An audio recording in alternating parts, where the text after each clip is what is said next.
Hola, buenos días o tardes a todos, no lo sé, en todo caso me presento, soy Eva Álvarez Ramos de la Universidad de Valladolid y me gustaría pues charlar un poco con vosotros sobre mi corta experiencia en la investigación en educación y pues no sé, contaros cuáles han sido mis expectativas, qué me he encontrado después, cuáles son las principales diferencias que yo encuentro entre las dos áreas y también pues mostraros una especie de breve diccionario, vademecum titulado para principiantes sobre los aspectos que hay que tener en cuenta a la hora de iniciar una investigación en ciencias sociales en general y en educación en particular.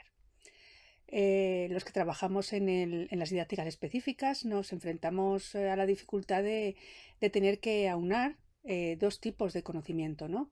El relativo al área de humanidades en nuestro caso, hay otras áreas que también forman parte de las didácticas específicas, y unirlo a todos aquellos que redundan de la pedagogía, ¿no? Al hallarnos dentro del ámbito de la didáctica. El esfuerzo, por tanto, es mayor y la formación siempre es continua, nunca paras. Siempre estás en la necesidad de seguir aprendiendo para ir mejorando y formar parte cada vez más del área de ciencias sociales. Nos enfrentamos evidentemente a contextos investigadores que completamente nuevos para la mayoría, ¿no? Incluso a veces nos sentimos como una rara avis, ¿no? En el mundo de las ciencias sociales. Por ejemplo, entre las situaciones que yo puedo reseñar como más dispares, ¿no? O que más me han chocado en estos mis inicios, se halla, por ejemplo, el hecho de que en las humanidades estamos más acostumbrados a que en la investigación, perdón, prevalezca la voz propia, ¿no? Hacemos un menor uso de la bibliografía que en las ciencias sociales. A veces parece que en educación o en ciencias sociales es necesario el epatar al lector, ¿no? Con un conjunto inabarcable de literatura al respecto. Segundo, la investigación en humanidades suele ser mucho más solitaria. Hay pocos trabajos que se compartan, ¿no? Que vengan, en los que haya coautoría. Frente a esa camaradería existente en educación y ciencias sociales. Es un hecho muchas veces criticado desde cátedras humanísticas, ¿no? A veces incluso se juzga, ¿no? De una manera un tanto despectiva, ¿no? Esa bacanal de investigadores. Pero es un hecho que sucede en otros muchos campos y nadie suele decir nada, por ejemplo en las ciencias, ¿no? Nadie se rasga las vestiduras. Tercero, otro hecho reseñable es que la prosa utilizada en ciencias sociales es una prosa mucho más sintética, sin adornos, ¿no? Más recia, más castellana, podríamos decir. Poco dada, ¿no? A las licencias poéticas, ¿no? Como sí hacemos en humanidades. Creo que tendemos al barroquismo, nos gusta engolar el lenguaje, demostrar, ¿por qué no?, nuestra letrada formación, ¿no? Además, hay que añadir que los trabajos en humanidades pueden inscribirse casi todos ellos dentro del ámbito que podemos denominar ámbito forense, ¿no? Accedemos a estudios de obras de muertos, no siempre, o a situaciones ya pasadas, ¿no? Dándoles un nuevo sentido, recontextualizando, comparándolas, describiéndolas, frente a la investigación y los análisis que se lleva a cabo en ciencias sociales, ¿no? Que trabajamos con seres vivos, normalmente, no en todas, ¿eh? Es un trabajo más de campo, se busca estudiar el aquí y el ahora. Los cambios, como vemos, son bastantes y no es fácil el trasvase de un mundo a otro. Bien es cierto que ambos sí que pueden cumplimentarse, pero el paso no es sencillo, no resulta un paseo en absoluto. Requiere voluntad, requiere esfuerzo y no voy a engañaros, se suda mucho en el trayecto. Lo primero que hemos de poner sobre la mesa cuando queremos investigar es cómo iniciar, ¿no? ¿Cómo empiezo yo a investigar? ¿Cómo empiezo yo a investigar sobre este tema? Bueno, pues el origen primitivo y primigenio, el Big Bang de nuestra primera investigación es plantear cuál es la pregunta de investigación. ¿Qué finalidad tiene el estudio y qué es lo que estamos buscando, ¿no? Es sin duda el elemento fundamental de toda investigación. En esa pregunta de investigación han de hallarse los objetivos y el problema objeto de la investigación. ¿De dónde parte esa pregunta? Bueno, pues puede partir bien de la teoría, puede partir bien de investigaciones previas que han redundado en otras cuestiones, puede también ser motivada por algún aspecto personal, social, etcétera. Pero sí que es fundamental saber de antemano cuál es la pregunta de investigación, para que podamos desembocar en buen puerto y nos faculte así un desarrollo efectivo del proceso investigador. Podemos encontrar diversos tipos de preguntas, ¿no? Pueden ser exploratorias, descriptivas, explicativas o evaluativas. Vizquerra refuerza el hecho de que esa formulación constituye el elemento, yo creo que más importante en el planteamiento del problema. Debe ser clara, debe evitar la ambigüedad para que podamos enfocar y centrar bien la investigación, y debe ser expresada siempre mediante una pregunta o varias, de manera que podamos orientar las respuestas que se buscan con el estudio. Vale, tenemos ya la pregunta de investigación, ¿no? El paso lógico siguiente es prever cuáles van a ser las respuestas. Diréis, ¿qué pasa? Empezamos preguntando y ya tenemos las respuestas. Claro, debemos buscar unas respuestas que después constataremos empíricamente o no, ¿ok? Es decir, tenemos que asentar siempre de antemano, cuáles son las hipótesis de las que partimos. Para obtener esa hipótesis hemos de tener presentes diversas variables, ¿no? Y la relación que se produce entre ellas. Las hipótesis las podemos clasificar en descriptivas, explicativas, como lo recoge Christian Oltra. Además, estamos obligados a que cumplan ciertas condiciones, ¿no? Deben ser una respuesta probable a la pregunta de investigación, evidentemente están relacionadas directamente con ella, deben ser claras y precisas, se formulan con una afirmación y deben ser susceptibles, como he dicho, de que puedan ser contrastables de manera empírica. Pero aquí no acaba el proceso, porque después de haber obtenido la pregunta de investigación y las hipótesis, es el momento de diseñar la investigación. ¿Qué se hace en el diseño de la investigación? Pues se identifican diferentes elementos, ¿no? Como el diseño, en función de si es correlacional o explicativo o longitudinal. Se identifican también las variables fundamentales, si es cuantitativo, si es cualitativo. Tendremos también que pautar o marcar cuál va a ser la muestra de estudio, qué estrategia de investigación vamos a seguir y también cómo van a ser recogidos los datos, ¿no? Con un cuestionario, con observación, con una entrevista, etc.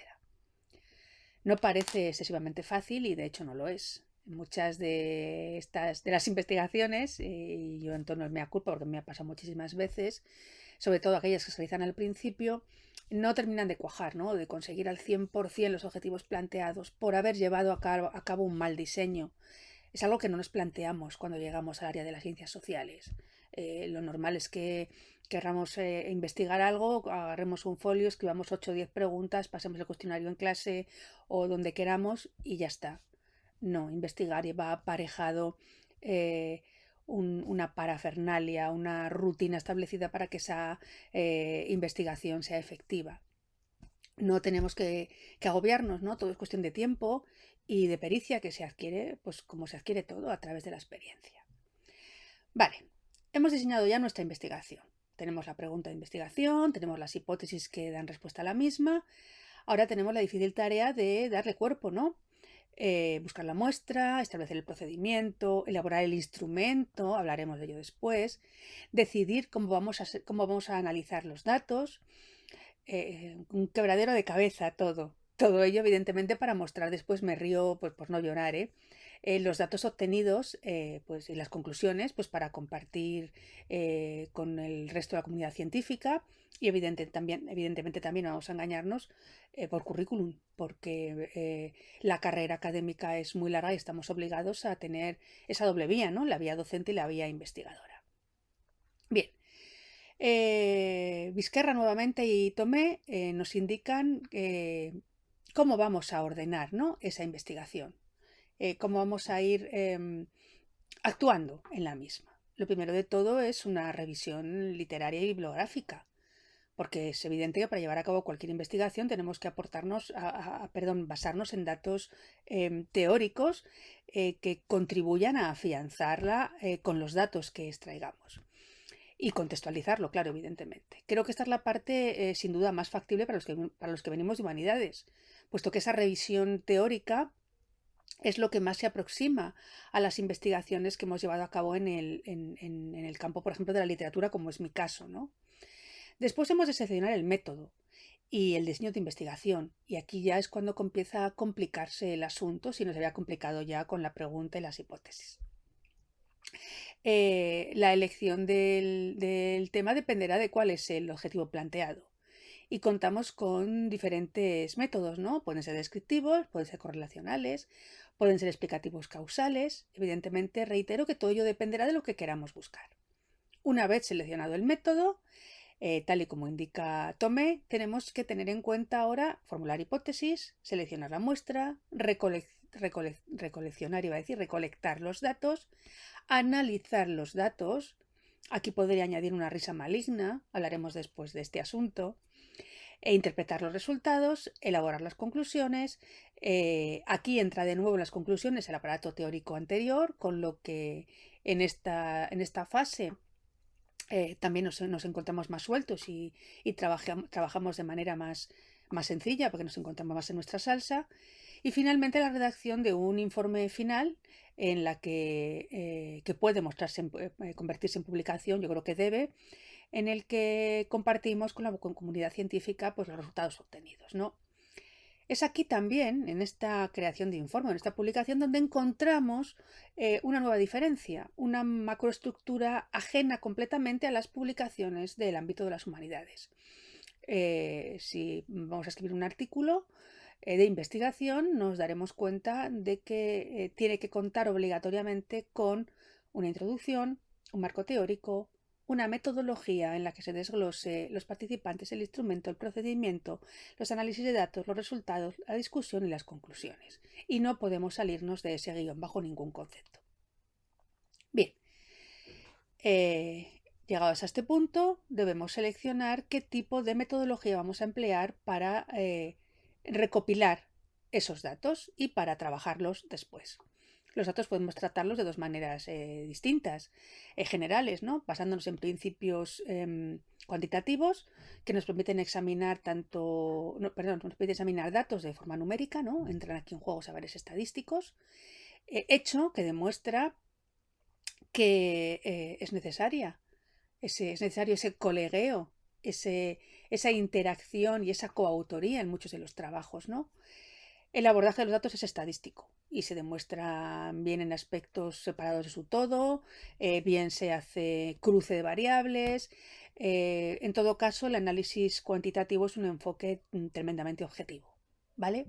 Frente al análisis cuantitativo tenemos el cualitativo, que es mucho más subjetivo. La comunicación es horizontal, ¿no? Hay una comunicación de tú a tú entre el investigador y el entrevistado o el investigado, y el objetivo principal es descubrir cuáles son las cualidades de cierto fenómeno.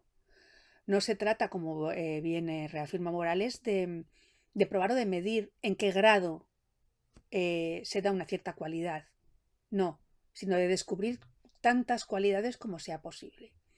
Los trabajos basados en datos no contables, como son todos los derivados del estudio cualitativo, necesitan de una dedicación y de un trabajo, yo pienso que mucho más arduo por parte del investigador. Existe, no obstante, una tercera metodología, ¿no?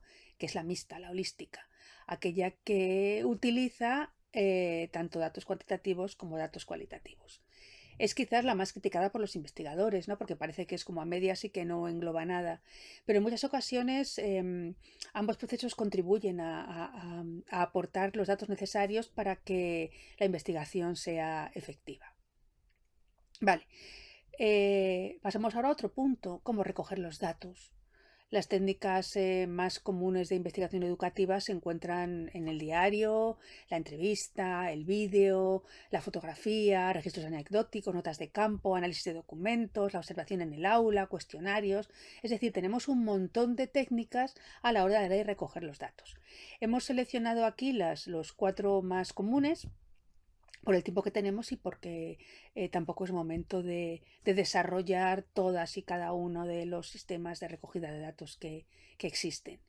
La entrevista, hemos mencionado ya que se utiliza preferentemente en investigaciones cualitativas, se produce entre dos personas más normalmente, donde el investigador formula una serie de preguntas predeterminadas sobre un tema, la persona investigada de manera verbal, normalmente a veces hace en papel, responde a las mismas y se recomienda, por ejemplo, pues para las historias de vida, que me parecen maravillosas.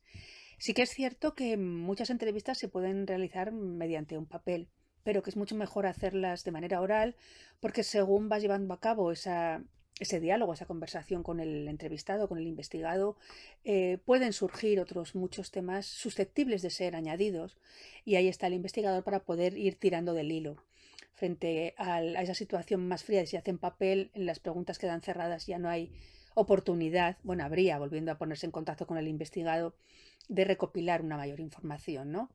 Tenemos también la observación, en la que es necesario que utilicemos, ¿no?, todos nuestros sentidos, ¿no?, y los enfoquemos en captar, ¿no?, la realidad que estamos viviendo y que vamos a estudiar. Creo que es la técnica más antigua y, bueno, pues a través de ella el investigador intenta captar la realidad de lo que le rodea para después organizar los datos de forma correcta una vez seleccionado, ¿no?, lo que se ha extraído de esa observación.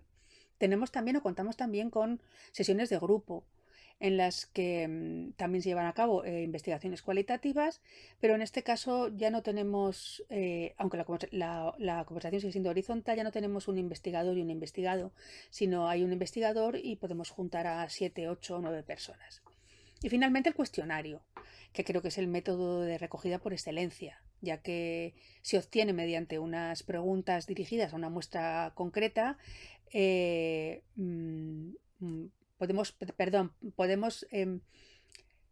entrevistar, bueno, o indagar o recoger datos a la vez de una amplia muestra de sujetos, ¿vale? Nos vamos a detener en ellos porque creo que son los que más se utilizan o los más comunes por lo menos en mi caso. Yo he trabajado muchísimo con encuesta, mucho más que con observación, mucho más que con entrevista. Creo que recién llegada al mundo de la educación es lo más factible.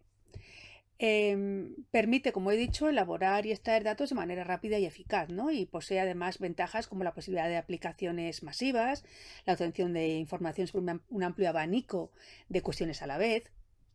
Tenemos que tener en cuenta que los cuestionarios son muy maleables. Podemos introducir en ellos diferentes tipos de preguntas, ¿no? Según la contestación que pueda darnos el entrevistado, ¿no? Abierta, cerrada, elección múltiple, preguntas de estimación. También podemos tener preguntas según la naturaleza del contenido o la función, ¿no? Preguntas consideradas de filtro, las de consistencia y control, entre otras. Pero aquí no acaba la cosa, porque es necesario después, y esto es muy importante, validar el cuestionario. Es un paso vital que puede evitarnos muchos quebraderos de cabeza y que puede impedir que la investigación se vaya al traste. Parece fácil elaborar una serie de preguntas, pero siempre es necesaria la presencia de otras voces que validen su efectividad, su entendimiento, su funcionalidad, que no sean ambiguas. Una vez iniciada la investigación, ya no podemos matizar o añadir nuevas cuestiones, ¿no?, a las ya presentadas. Y siempre, y esto es ley de Murphy, se nos ocurre algo ya cuando hemos iniciado el proceso. Mostramos los pasos, ¿no?, que hay que dar, según han marcado Carretero, Dios y Pérez, para validar esos cuestionarios. La creación inicial, validar el contenido, validar la comprensión. Somos conscientes como docentes de la dificultad que conlleva redactar un enunciado comprensible, no ambiguo. Pues esto mucho más en las encuestas. Validez del constructo y validación de la versión final. Para ello, ¿qué necesitamos? Un comité de expertos más o menos grande que validen cada una de las dimensiones señaladas. Esto ralentiza la investigación, efectivamente, porque no podemos hacer una investigación de hoy para mañana, pero nos ayuda a que esa investigación sea viable y no tengamos que abortarla a medio camino. Pasamos ahora a otra de las complicaciones, por si no son pocas las que he mostrado, ¿no? El tratamiento de los datos. Los datos recogidos, como hemos visto, pueden ser de corte cuantitativo o de corte cualitativo. en la mayoría de las investigaciones educativas, para el análisis cuantitativo utilizamos el paquete estadístico SPSS, un programa de IBM, perdonadme, bastante feo, de apariencia y de manejo, que es un software estadístico informático muy usado en ciencias sociales, es súper conocido, y en otras ciencias aplicadas y en otras empresas, ¿no?, de investigación de mercado. Se lanzó en el año 68 y tengo que decirlo, no se pensó en la mente de los humanistas, de humanidades, perdón, ni en nuestro sistema de pensamiento. Yo estoy perdida y sí he trasteado bastante con él, he hecho algún pinito, pero sé que es cierto que la gente me dice que es muy fácil, pero no está hecho para menos para la estructura, para mi estructura cerebral. ¿Qué pasa si queremos analizar datos cualitativos? Pues que tenemos otro tipo de programas. El más famoso es el Atlas-T, pero también existe otro como el EnVivo que funciona bastante bien. Tenemos otro problema añadido. Estos softwares no son gratuitos, todo lo contrario, son bastante caros.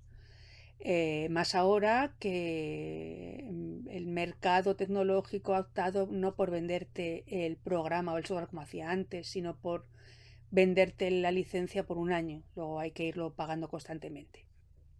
Sí es cierto que muchas instituciones, en mi caso la Universidad de Valladolid, sí que proporciona esos programas a los investigadores. Yo al menos tengo el SPSS. El Atlas-T no lo tengo, no porque no lo tengan, sino porque no lo tienen para Mac, lo tienen para Windows.